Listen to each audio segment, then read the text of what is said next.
Ever wondered how financial pros can, give assurance about specific bits of a company's financials without doing a full-blown audit?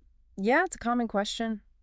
Well, today we're diving into agreed upon procedures, or AUPs, and also prospective financial statements. Two related but distinct areas. Exactly.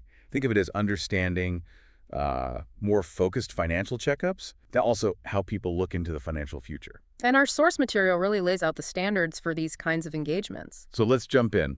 Agreed upon procedures first. Sounds good. So an AUP, it's basically an attestation engagement where the accountant performs very specific steps on some financial info, Okay. and then they just report the findings. Yeah. Crucially, there's no overall opinion or conclusion given. Just, we did this, and this is what we found. Precisely, just the procedures and the findings. Okay, so it sounds pretty specific. What needs to be sort of lined up before you could even start one of these? Right. There are key conditions. First off, the practitioner, the accountant, has to be independent. Makes sense. And the engaging party, usually the client and the practitioner, must agree on the exact procedures. So everyone's on the same page about the checklist. Exactly.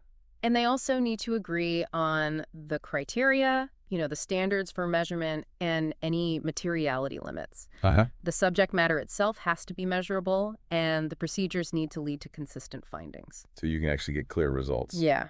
And importantly, the client has to say, yep, these procedures are sufficient for our purposes. So the responsibility for choosing the right procedures lies with the client. That's right. And someone, either the client or maybe a third party the client acknowledges, must be responsible for the actual subject matter being looked at. Got it. Oh, and one more thing, if it involves prospective, future-looking financial statements, a summary of the significant assumptions must be included. Okay, lots of groundwork needed. So what's the main goal of the final report then? Well, the report's purpose is simply to present the procedures performed and the findings from those specific steps. And it's all geared towards that specific intended purpose that was agreed upon. Its use might be restricted just to those parties, or sometimes it can be for general use. Well, what's actually in that report? What does it look like? It follows a standard format. You'll see a title like Independent Accountant's Report. Okay. It'll name the addressee, identify who agreed to the procedures, the subject matter, state who's responsible for what. Like the client's responsibility you mentioned. Yes, and acknowledging that the procedures were deemed appropriate by the agreeing parties. It usually limits the use of the report too. Mm-hmm. Then it states the engagement was done according to attestation standards, describes the procedures and findings, again, no opinion. Very clear on that point. Yes, very. It also explicitly states it wasn't an examination or review, confirms independence, mentions any reservations or if specialists were used. So really specific and factual. No room for interpretation about what was done. That's the idea. And sometimes there's extra explanatory language. Like what? Things like stipulated facts, maybe the condition of the records wasn't great, a statement they won't update the report later, maybe sampling risk if only a sample was tested. And again, maybe restricting who can use it. Exactly. Okay, should we switch gears to prospective financial statements? Yeah, let's look at the crystal ball stuff. How is this different from regular financial statements? Well, the big difference is they're forward-looking. They're based on assumptions about future events and actions. Not historical facts. Right. And just to clarify, we're not talking about statements for periods that have already completely passed or pro forma statements. What are pro forma again? We'll touch on that, but basically they show what-if scenarios on past data. Hmm. Also, partial presentations aren't full prospective statements. Got it. So future focused, are there different types? Yes, No. two main kinds, financial forecasts and financial projections. Forecast and projection. What's the difference? A forecast presents the expected financial results based on expected conditions and expected actions. It's management's best guess. So, kind of the most likely scenario. Yeah, which means it's generally suitable for general use. Anyone might look at it. Okay. And a projection. A projection is based on hypothetical what-if scenarios. So what if we launch this product? What if interest rates go up? So not necessarily what's expected to happen. Exactly. Because of that, its use is typically restricted to specific parties who understand the hypothetical assumptions, like maybe for getting a loan. Forecast, expected, general use. Projection, what if, limited use. Clear. How do accountants get involved with these? Several ways. They can prepare them, compile them, examine them, or perform agreed-upon procedures on them. But not a standard review, like for historical. No, a review engagement isn't appropriate for prospective statements. Okay, let's break those down. Preparation. Preparation is pretty basic. It's about helping put the prospective info into the proper financial statement format. It requires including a summary of significant assumptions. Mm-hmm. And for projections, you have to clearly identify the hypothetical assumptions and state the limitations on use. So just assembling it correctly. What about compilation? Compilation involves assembling the prospective data based on the responsible party's assumptions.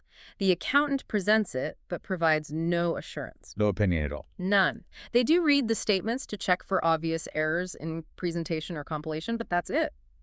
Do they need to be independent? Interestingly, no, not for a compilation. Okay. But if they're not independent, they absolutely have to disclose that in their report. Okay. And the report basically says, we compiled this, but don't rely on it as assurance. Pretty much. It disclaims any opinion or assurance and warns that the actual results might differ, because it's the future. Right. Okay, then examination sounds more serious. It is. An examination provides the highest level of assurance on prospective statements. The goal is to express an opinion. An opinion on what? On whether the statements are presented in conformity with AICPA guidelines and whether the underlying assumptions provide a reasonable basis for the statements. So they actually dig into the assumptions. Yes. They need to gather sufficient evidence for their opinion, and independence is required here. The report includes their opinion, but also warns about the inherent uncertainty of forecasts and projections. And can they modify that opinion if they find issues? Oh, yes. It could be qualified, adverse, or even a disclaimer of opinion if things are really problematic. And AUPs can apply here too. Yep. Agreed-upon procedures can be performed on prospective statements too. Same general rules as before, but you must include that summary of significant assumptions. And the report would have extra warnings. Definitely. Disclaimers about conformity with guidelines and reasonableness of assumptions, plus the standard warnings about future uncertainty and no duty to update. Gotcha. You mentioned partial presentations and pro forma briefly earlier. Right. Partial presentations are just incomplete bits of prospective info, strictly limited use, and the report has to say what's missing. And pro forma statements, again, aren't prospective. They show historical data adjusted for a what-if event, like a merger. They can be examined or reviewed, and the report needs to refer back to the original historical statements. Okay, that helps clarify. So let's quickly recap the main differences. Sure. Agreed-upon procedures just report findings on specific steps, no opinion. Right. Compilations assemble prospective data but offer zero assurance. Okay. And examinations dig deeper, providing an actual opinion on the prospective statements and the reasonableness of the assumptions. Perfect. So for you, the listener, understanding these distinctions is really key, isn't it? It shows how financial info, past or future, gets assessed and shared in different ways. Absolutely. Different levels of scrutiny for different needs. So here's a final thought. If a company was exploring, say, a risky new market entry, would a general forecast or a specific projection based on different success scenarios be more insightful for maybe potential investors? Thinking about that really highlights the different uses and maybe limitations of these financial tools.